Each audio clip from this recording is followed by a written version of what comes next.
You haven't had any conversations at all. We all know he wants to get paid, and he wants to get paid a lot, and that has been apparently part of why he wanted exit visas out of Jacksonville. What is your current position on that subject, Les Snead?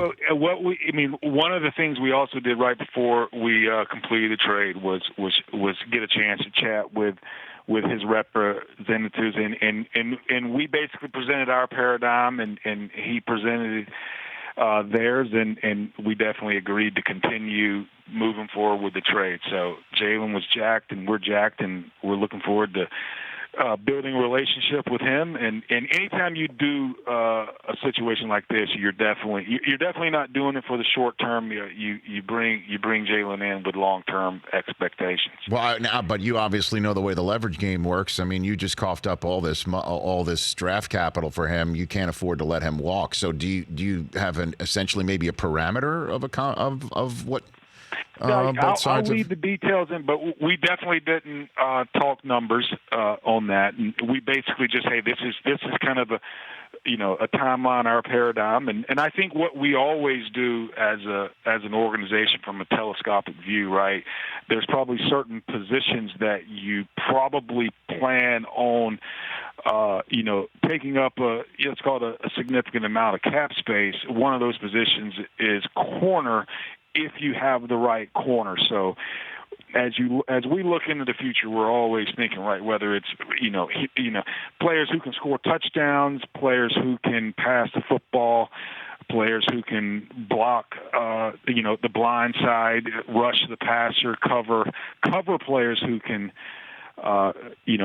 score touchdowns. I think you always are playing in the future. You might have to or be prepared to budget for that particular player at that particular position if they're the right player. And certainly if that player can cover somebody, say, let me just pluck a name out of the air. Oh, let's say Julio Jones this very Sunday. What do you think? Do you think Ramsey's out there this weekend? That definitely helps. Now, this is what's interesting. What we're dealing with is because he has not practiced for 3 to 4 weeks. He did do some things last week. He hasn't really gotten his body to I call it the fifth gear in a while. And it takes 5 gears or getting that body to fifth gear to play in this league. So we have to assess him today on the practice field. We have to be mindful of the travel from one coast, the East Coast to the West Coast yesterday, traveling back to Atlanta, then getting on plane on Thursday, after Atlanta game and going to London. So these 2 weeks are going to be demanding on his body based on miles traveled, time zones changed, and what, as he was rehabbing in Jacksonville and not necessarily getting up to fifth gear. So we're gonna let the sports scientists get involved. They're gonna give us a wise assessment but I can tell you what the coaches want to do. They want to line him up on Julio Jones and lock the sports scientists in a closet somewhere. Well, I was about to say, I didn't know you referred to Wade Phillips as a sports scientist, Les. I didn't know that's his new nickname. I had no idea. Well, Wade's versatile. You've seen his Twitter account. He's got a lot of different sides to him. Yes, he does. Son of bum.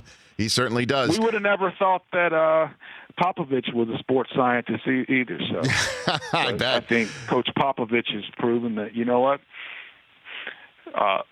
wisdom prevails. I hear you. For more of The Rich Eisen Show, tune to Audience Channel 239 on DirecTV for free on BR Live or download the Rich Eisen Show app.